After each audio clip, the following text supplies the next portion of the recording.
Vacuum forming machine mold installation. Install the lower mold onto the mold table.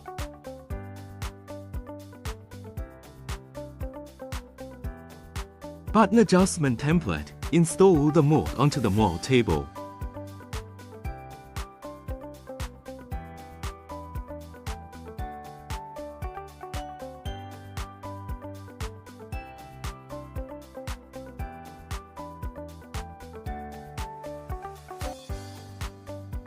Adjust the height of the mold.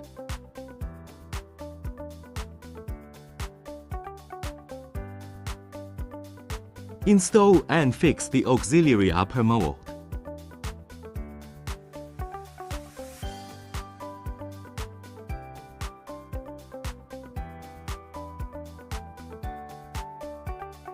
Fix all sides with C-clips.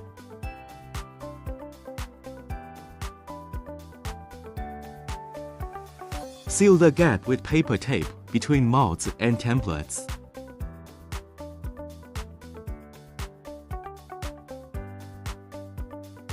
The installation of the forming mold is completed.